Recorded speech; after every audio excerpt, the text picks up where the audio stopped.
Hello friends, welcome back to my YouTube channel Aditi's Learning Fundas. First of all, I am so sorry friends that I am posting a video after such a long time. Actually, I was also having my exams, so was not able to post anything. But from now onwards, my videos will be posted on a timely basis. So, in this video, we will going to start with our second chapter, Accounting Procedures of CA Foundation Accounts. In the previous chapter, Theoretical Framework, in total we had discussed 9 units. If you remember, in the first unit we had discussed about the meaning, scope, objectives, limitations of accounting, and a very important term, bookkeeping as well.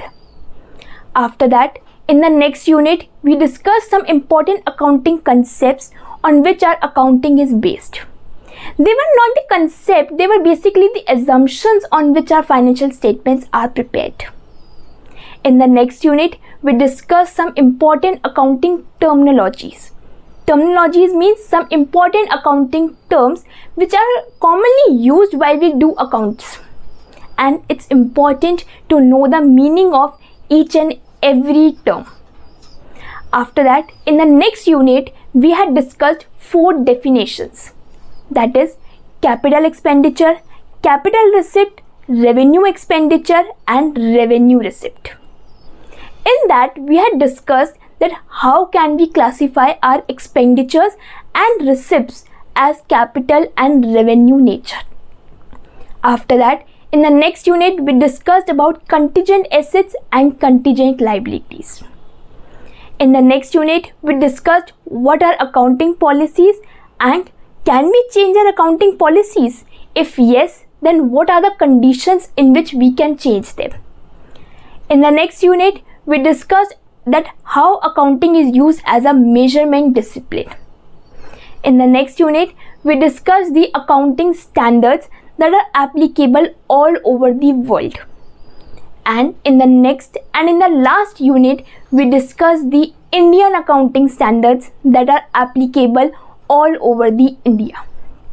So these were the 9 units that we have discussed in our chapter 1, Theoretical Framework.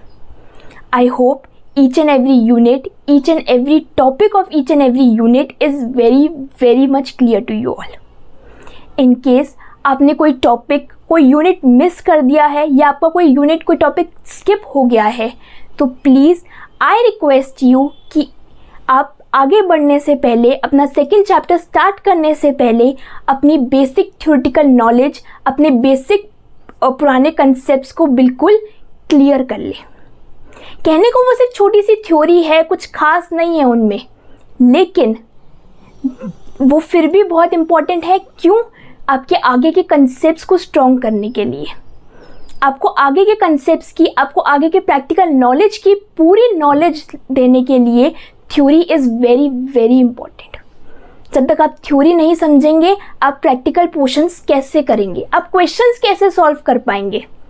इसलिए to move ahead, please complete all your skipped topics, all your skipped units. मेरे YouTube channel पर आपको chapter 1 theoretical framework की playlist available है, जिसमें all 9 units की separate videos भी available हैं। आप जो भी यूनिट, जो भी टॉपिक की वीडियो देखना चाहते हैं, आप मेरी प्लेलिस्ट ओपन करके देख सकते हैं। एंड आई होप कि आप अपने सारे पुराने कंसेप्ट्स क्लियर करके ही अपना सेकंड चैप्टर स्टार्ट करेंगे। इन केस आपको कोई भी डाउट है, कोई क्वेश्चन है, या आगे आपको कोई भी डाउट या क्वेश्चन अराइज होता है, तो आप उस कंसर्न वीडियो के कमेंट बॉक्स में भी अपनी क्वेरी पोस्ट कर सकते हैं, या फिर आप इस वीडियो के कमेंट बॉक्स में भी अपनी क्वेरी पोस्ट कर सकते हैं। I will definitely respond to your query as soon as possible. Fine, so let's start with our today's lecture. In this video, we will start with our second chapter, Accounting Procedures, जिसमें हम सारे accounting procedures, हम कैसे accounting करते हैं, उसके क्या क्या प्रोसीजर्स हैं, पहले हम क्या करते हैं, उसके बाद हम क्या करते हैं, हम ये सब सीखेंगे। और इसमें आज की वीडियो में हम सबसे बेसिक प्रोसीजर जर्नल की बात करेंगे। इसका मतलब कि हमारी अकाउंटिंग प्रोसीजर कहाँ से स्टार्ट होता है? जर्नल से। अब ये जर्नल कैसे बनता है, क्यों बनता है, आज हम इन सब चीज़ों के बारे में बात करेंगे। So let's study our first definition, that is every transaction has two aspects, that is debit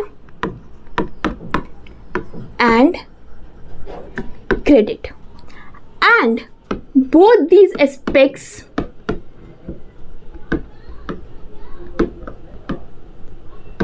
are to be recorded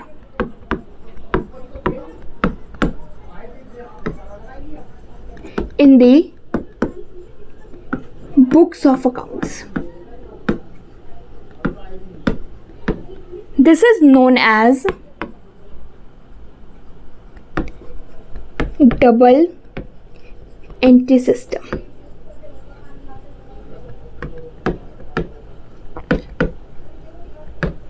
आप सबने सुना होगा कि हम अपनी अकाउंटिंग डबल एंट्री सिस्टम के थ्रू करते हैं, लेकिन क्या मतलब है डबल एंट्री सिस्टम का? डबल एंट्री सिस्टम ये कहता है कि हर एक ट्रांजैक्शन के, हम बिजनेस में कोई भी ट्रांजैक्शन करें उसके दो एस्पेक्ट्स होते हैं, पहला डेबिट, दूसरा क्रेडिट। जब हम हमारी अकाउंटिंग डबल एंट्री सिस्टम के थ्रू करते हैं तो हमें हमारी हर एक ट्रांजैक्शन के इन दोनों एस्पेक्ट्स को रिकॉग्नाइज करना होता है और इन दोनों ही एस्पेक्ट्स को हमारी बुक्स ऑफ अकाउंट्स में रिकॉर्ड करना होता है। This is what we call double entry system of accounting. अगर हम ऐसे ये सिस्टम फॉलो कर रहे हैं तो हम हमारी अकाउंटिंग डबल एंट्री सिस्टम के थ्रू कर रहे हैं। I hope this definition is clear. Let's move to our next definition. Our next definition is the relationship with assets with our equity and liabilities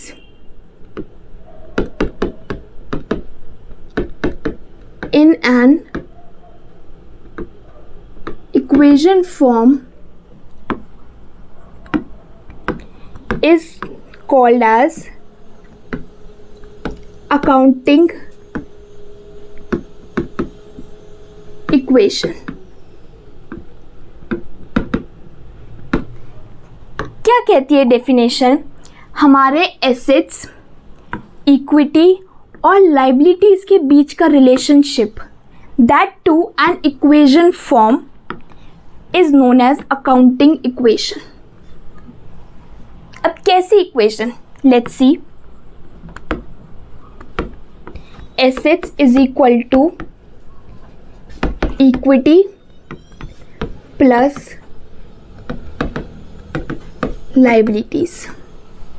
This is our accounting equation, जो assets, equity और liability का एक relationship बताती है, that to an equation form में. This is a very very important equation. I hope this definition and the equation is also clear to you all. Let's move further. Now, what is our next topic? Now we will learn about the rules of debit and credit. हमारे debit और credit के क्या rules है, उसका एक acronym है। Let's see क्या acronym है। उसका एक्रोनिम है clear. What do you mean bye clear? Let's see. Here C stands for capital, L stands for liabilities, E stands for our expenses, A stands for our assets, and R stands for revenue. जब भी हमारे CLR मतलब capital, liabilities and revenue decrease करेंगे then we will debit it. और जब भी हमारे capital, liabilities and revenue increase करेंगे, we will always credit them. ठीक इसके अपोजिट में हमारे एक्सपेंसेस एंड हमारे assets, that is E and A, जब भी इंक्रीज करेंगे then we will debit it, और जब भी ये डिक्रीज करेंगे then we will credit it. I repeat, हमारे डेबिट और क्रेडिट के रूल्स को समझने का, उन्हें याद करने का एक क्लियर, एक ये शॉर्ट एक्रोनिम है जिससे कि आपको रूल्स बहुत ही ईजिली याद हो जाएंगे। इसमें सी, एल एंड आर, जब भी हमारे डिक्रीज करेंगे हम इन्हें डेबिट करेंगे, और जब भी हमारे ये इंक्रीज करेंगे तब हम इन्हें क्रेडिट करेंगे। ठीक इसके अपोजिट, जब हमारे एक्सपेंसेस और एसेट्स इंक्रीज करेंगे तब उन्हें हम डेबिट करेंगे, और जब ये डिक्रीज करेंगे तब हम इन्हें क्रेडिट करेंगे। These are known as rules of debit and credit. हमारा जर्नल इस रूल्स के बेसिस पे ही प्रिपेयर होता है। ये रूल्स के हिसाब से हम देखते हैं कि जर्नल में कौन सी चीज़ डेबिट होगी और कौन सा अकाउंट क्रेडिट होगा। I hope the rules are clear to you all. Let's move to our next topic. Our next topic is classification of accounts. You all know we have a very number of accounts that a company and that an organization prepares. So it's always better to classify your accounts. Now, how can we classify them? First, we can classify our account in two parts. First is personal. Second one is impersonal. Further, in personal account, we can classify our accounts in three parts. That is, first one is natural personal account. Next is artificial personal account. And the last one is representative personal account. In the same way, impersonal account can be classified in two parts. First one is real account. Next is nominal account.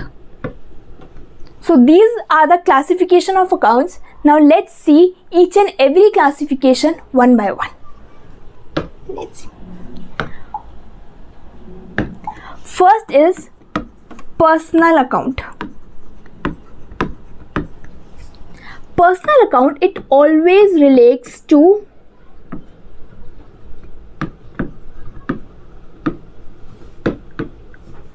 persons. जितने भी हमारे accounts person से related होते हैं वो हमारे personal account में आते हैं। जैसे कि let's C example, Ram account, Shyam account. ठीक है, ये तो पर्सन से रिलेटेड है इसलिए ये पर्सनल अकाउंट में आया है। क्या कंपनीज के नाम जैसे कि ABC company account, XYZ company account, क्या ये भी हमारे पर्सनल अकाउंट है? Just take a minute and think, क्या ये हमारे पर्सनल अकाउंट कंसीडर करे जाएंगे? बिल्कुल करे जाएंगे। क्यों? Because we have studied that our companies is an artificial person. I repeat, हमारी कंपनीज आर्टिफिशियल पर्सन होती हैं, इसलिए दे रिलेट टू पर्सन्स और इन्हें हम पर्सनल अकाउंट में कंसीडर करते हैं। Okay, now under this we have studied first is natural personal account. Natural personal account, it relates to human beings.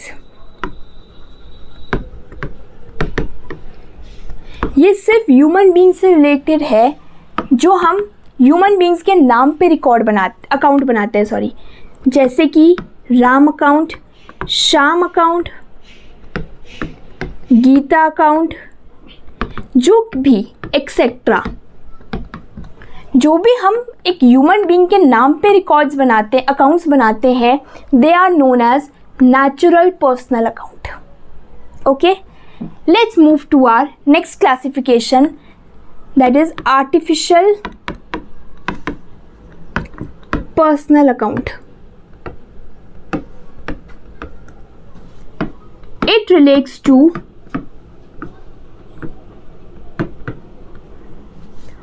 organizations.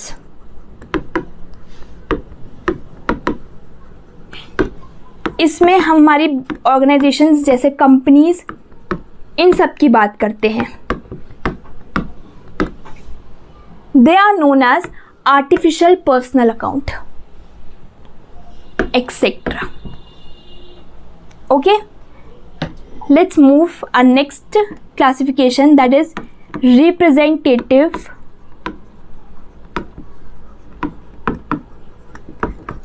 personal account. It relates to those accounts which represent a person.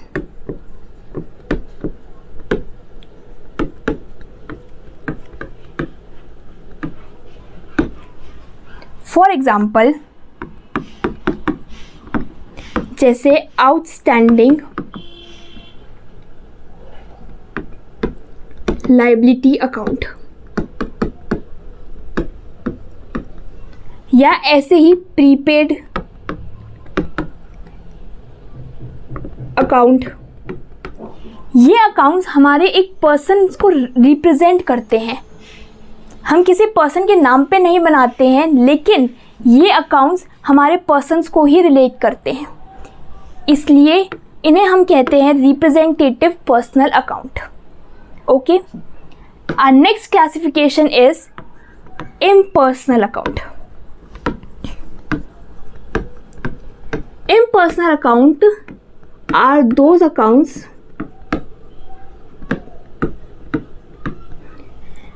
which are not related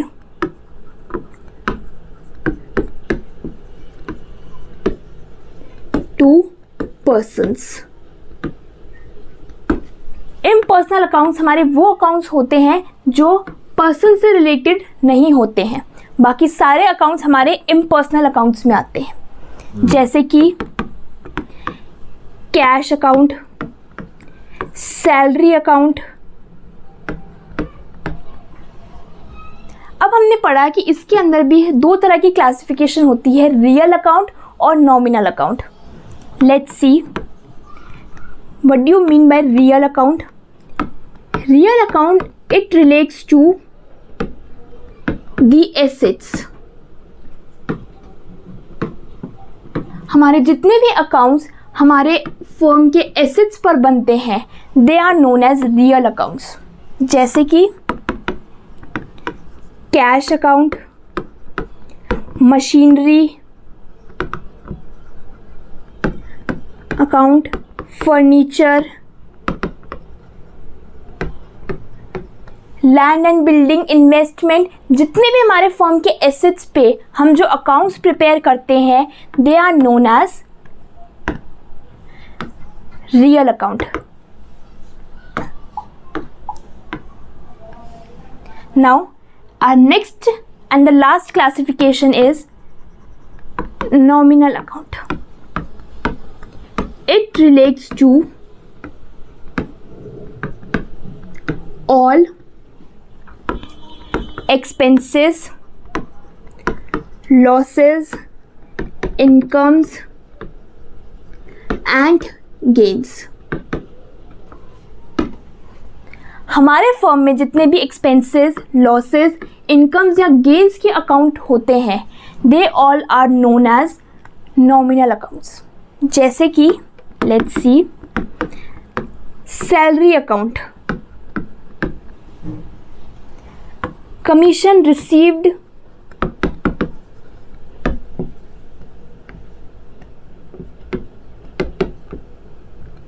account, discount allowed, discount received account, they all are known as nominal accounts. I hope all the classification is clear to you all. Now let's move to our next and a very very important topic, golden rules of accounting. हमारे accounting के 3 golden rules हैं which are very very important. Let's see the first rule, that is debit the receiver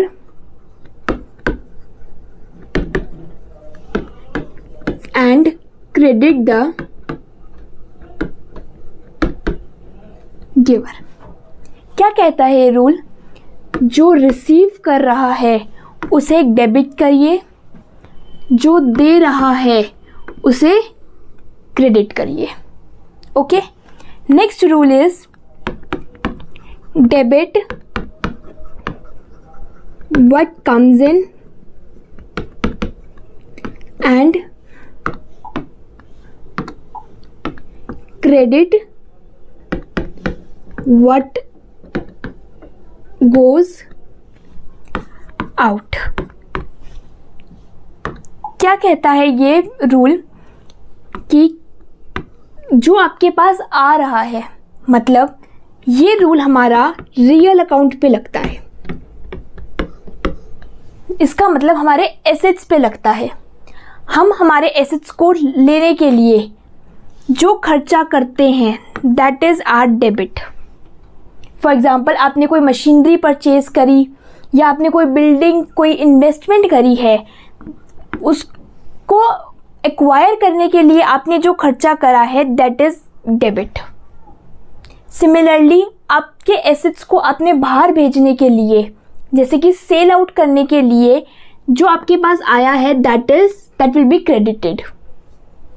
I hope this rule is also clear. Let's move to our next and the last rule, debit all expenses and losses, credit all incomes and gains. ये rule क्या कहता है कि आपके जितने भी expenses या losses होते हैं उन्हें डेबिट करिए, और जितने भी आपकी इनकम्स, आपकी गेन्स होते हैं उन्हें आप क्रेडिट करिए. Let's revise these 3 rules. पहला रूल है debit the receiver, credit the giver. Second rule है debit what comes in, credit what goes out. And the third and the last rule is debit all expenses and losses, credit all incomes and gains. I hope these 3 rules are very clear to you all. Let's move to our next topic, format of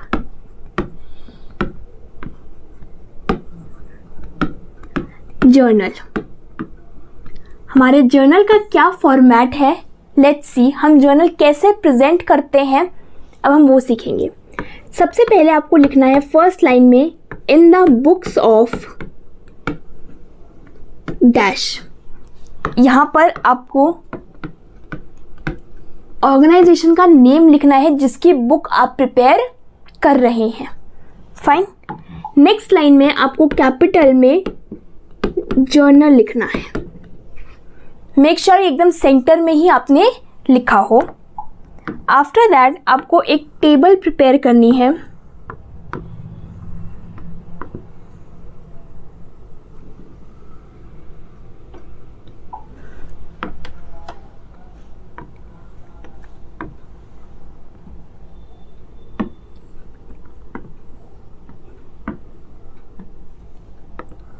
just like this, जिसमें आपको first column में लिखना है date, second column में आपको लिखना है particulars, third column में एलएफ. एलएफ का मतलब है लेजर फोलियो. नेक्स्ट कॉलम में आपको इधर लिखना है डेबिट और उसके नेक्स्ट कॉलम में आपको लिखना है credit. Fine. Now in the first column आपको ट्रांजैक्शन डेट लिखनी होती है. जिस डेट को आपकी ट्रांजैक्शन अकर हुई है आपको वो डेट इधर फर्स्ट कॉलम में मेंशन करनी होती है।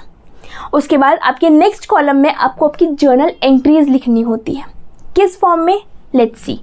जैसे कि सपोज आप x को डेबिट करना चाहते हैं और y को क्रेडिट।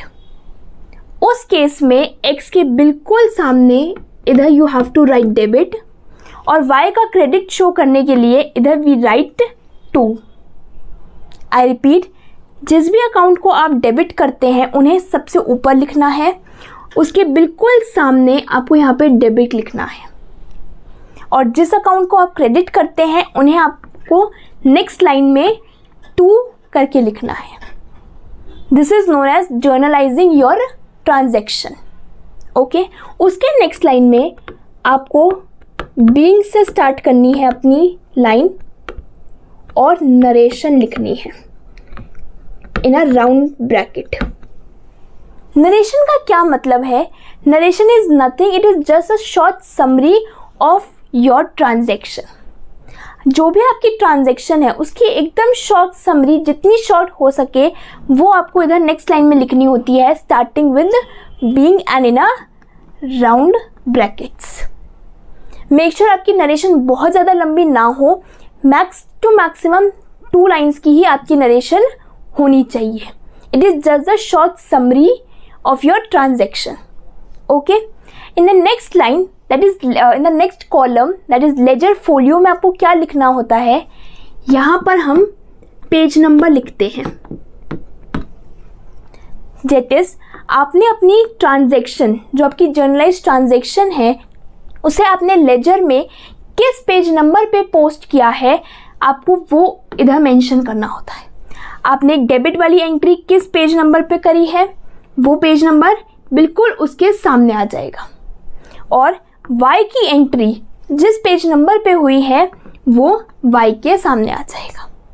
इससे क्या होता है? इससे हमें ये पता चल जाता है कि हमने हमारी ये जर्नलाइज ट्रांजैक्शन एक तो लेजर में पोस्ट कर ली है, इसकी पोस्टिंग डन हो चुकी है, और इन केस हम कभी फ्यूचर में देखना चाहे कि हमने इसकी पोस्टिंग कहाँ कैसे करी है तो हम इस पेज नंबर की हेल्प से ईजिली इसकी पोस्टिंग देख सकते हैं। अगर हम पेज नंबर्स नहीं लिखेंगे तो हमें पूरी लेजर बुक में इस एक ट्रांजैक्शन की पोस्टिंग ढूंढनी पड़ेगी, इसलिए ये पेज नंबर हमें वो चीज़ में हेल्प करती है। फाइन, नेक्स्ट कॉलम में जो आपने डेबिट किया है उसका अमाउंट डेबिट में लिख देंगे, और जो आपने क्रेडिट किया है उसका अमाउंट आप क्रेडिट में लिख देंगे। मेक श्योर कि आपकी हर एक ट्रांजैक्शन के डेबिट और क्रेडिट बिल्कुल मैच करें। हो सकता है आपकी एंट्री कुछ इस फॉर्म में हो। इसमें आपको ये ध्यान रखना है कि Z और Y के अमाउंट्स का टोटल X के अमाउंट के इक्वल ही होना चाहिए। अगर ऐसा नहीं है, अगर इसका टोटल इससे कुछ अलग ही है, इसका मतलब आपने जो ट्रांजैक्शन ये जर्नलाइज करी है ये रॉन्ग है। हमेशा आपके डेबिट्स आपके क्रेडिट्स के इक्वल होंगे ही होंगे, चाहे आप यहाँ 2-3 अकाउंट्स डेबिट कर लीजिए, चाहे यहाँ 2-3 अकाउंट्स क्रेडिट हो जाए, लेकिन हर एक ट्रांजैक्शन के डेबिट्स और क्रेडिट्स आपस में इक्वल होंगे ही होंगे। अगर ऐसा नहीं है तो आप अपने गलती करी है और उस गलती को समझिए और अपनी ट्रांजैक्शन को ठीक करिए। Fine, I repeat this format. सबसे पहले आपको इधर लिखना है in the books of dash, that is the name of your organization जिसका आप जर्नल प्रिपेयर कर रहे हैं। उसके नेक्स्ट लाइन में आपको कैपिटल लेटर्स में एकदम सेंटर में जर्नल लिखना है। फाइन, उसके बाद आपको एक ऐसी सी टेबल बनानी है जिसमें आपको फर्स्ट कॉलम में ट्रांजैक्शन डेट लिखनी है, नेक्स्ट कॉलम में आपको आपकी जर्नल एंट्री लिखनी है पर्टिकुलर्स में with narration, that is a short summary of your transaction starting with being in a round brackets. Fine, next column में आपको आपकी जर्नलाइज ट्रांजैक्शंस की आपने पोस्टिंग लेजर के किस पेज नंबर पे करी है वो पेज नंबर्स दोनों के मेंशन करने हैं। आफ्टर दैट नेक्स्ट कॉलम्स में आपको डेबिट और क्रेडिट के अमाउंट्स लिखनी है। मेक श्योर कि ये डेबिट और क्रेडिट के अमाउंट्स आपके हमेशा इक्वल ही हो. So let's recap what we have studied in today's class. चलिए, सबसे पहले हमने पढ़ा every transaction has two aspects, debit, credit, and both these aspects are to be recorded in the books of accounts is called a double entry system. इस definition में हमने क्या पढ़ा कि हर एक ट्रांजैक्शन के दो एस्पेक्ट्स होते हैं, डेबिट और क्रेडिट, और उन दोनों ही एस्पेक्ट्स को हमें रिकॉग्नाइज करके हमारी बुक्स ऑफ अकाउंट्स में शो करना होता है. This is what we call as double entry system of accounting. Fine. In the next definition, we studied the relationship with assets with our equity. Equity means capital. And liabilities in an equation form is called as accounting equation. मतलब हमारे assets, equity that is liability, that is capital and liabilities का equation form में एक relation is known as accounting equation. And the equation is this, which is a very important equation. After that, we studied the rules of debit and credit by using an acronym CLEAR, in which C stands for capital, L stands for liabilities, E stands for expenses, A stands for assets and R stands for revenue. In this, जब भी हमारे capital, liability और revenue decrease करेंगे, then हम उन्हें debit करेंगे, और जब भी हमारे कैपिटल, लाइबिलिटीज और रेवेन्यू इंक्रीज करेंगे तब हम इन्हें क्रेडिट करेंगे. इसके ठीक अपोजिट, जब भी हमारे एक्सपेंसेस और एसेट्स इंक्रीज करेंगे तब उन्हें हम डेबिट करेंगे, और जब ये डिक्रीज करेंगे तब इन्हें क्रेडिट करेंगे. They are the rules of debit and credit. After that we studied that we can classify our accounts in various ways. Further we can classify them in two parts, that is personal and impersonal account. In personal account, we can further classify them as three parts: natural, artificial and representative. And in impersonal account, we can classify them in two ways: real and nominal account. Personal accounts are the accounts which relates to persons. For example, Ram, Sham, ABC company, etc. In this, we studied first natural person account, which only relates to human beings. That is Ram, Sham, Geeta, जो एक human being के नाम पर accounts होते हैं. In the next, we studied about artificial personal account, which relates to organizations, because हमारी companies हमारी artificial person होती हैं. So these were the examples of these. After that, we discussed representative personal account, which are not only name of any person but which represents a person. For example, outstanding liability account, prepaid account, they are not only name of any person but they represent a person. Fine.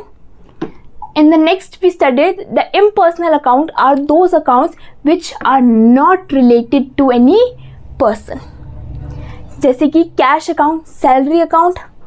And this we discussed real account which is only related to the assets of our firm, जैसे कि cash account, machinery account, furniture account. Fine. In the next and the last nominal account, we studied that it relates to all those accounts, expenses, losses, incomes and gains.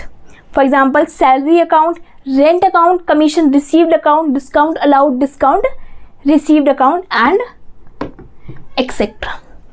After that, we discussed very important topic, that is the three golden rules of accounting. The first rule is debit the receiver, credit the giver. Second rule is debit what comes in, credit what goes out. And the third and the last rule was debit all expenses and losses, credit all incomes and gains. Okay. After that, we discussed about the format of journal, in which in the first line we have to write in the books of. After that, we write journal in a capital letters and we draw this table. Okay. I hope all the topics are very clear and this unit is also very clear to you all. अब थक गए, bore हो गए ना, काफ़ी लंबी video थी, मैं भी थक गई बोलते बोलते। चलिए फिर आज हम एक इंटरेस्टिंग सी बात करते हैं। चलिए आपको आज एक फंडा देते हैं जिससे कि आपको ये इंटरेस्टिंग वीडियो लगे कि हाँ आज कुछ तो एक अच्छा फंडा मिल गया।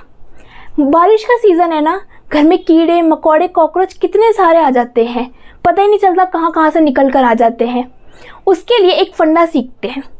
एक बाउल लीजिए, उसमें आप थोड़ी सी मैदा डालिए, ज़्यादा नहीं, थोड़ी सी मैदा डालिए और उतना ही बोरिक पाउडर डालिए। उसका एक पेस्ट जैसा बना लीजिए, बहुत ज़्यादा सॉफ्ट ना हो और बहुत ज़्यादा हार्ड भी ना हो, ठीक ठीक सा उसका एक पेस्ट बना लीजिए। उसके बाद उस पेस्ट को आप घर के सारे कोनों में, अपनी जैसे किचन की जालियों में और किचन के कॉर्नर्स में लगा लीजिए। आई कैन अश्योर यू कि उससे इस सीज़न में तो बिल्कुल भी कोई भी कीड़ा मकोड़ा कॉकरोच नहीं आएगा। ट्राई ज़रूर करिएगा और मुझे कमेंट बॉक्स में बताइएगा कि कितना हेल्पफुल था आपके लिए फंडा। और अगर मेरी ये वीडियो आपको अच्छी लगे हो तो इसे लाइक ज़रूर करिएगा, अपने फ्रेंड्स के साथ, अपने रिलेटिव्स के साथ शेयर करिएगा और अगर आप मेरे चैनल पर न्यू हैं तो इसे सब्सक्राइब भी ज़रूर करिएगा। जिन्होंने मेरी वीडियो पूरी देखी है और जिन्हें बहुत कुछ समझ में आया है, जिन्हें टॉपिक सारे बिल्कुल क्लियर हो चुके हैं, उनसे मैं एक चीज़ एक्सपेक्ट करती हूँ कि वो कमेंट बॉक्स में अपनी एक कोई भी क्वेरी, जो भी उन्हें लगा कि उन्हें थोड़ा सा भी डाउट है या उन्हें कोई चीज़ थोड़ी सी भी क्लियर नहीं हुई है, वो क्वेरी पोस्ट करें, एक करेक्शन दे मुझे और एक सजेशन दे जो डेफिनेटली मैं अपनी नेक्स्ट वीडियो में वर्कआउट करूँगी। चलिए थैंक यू सो मच।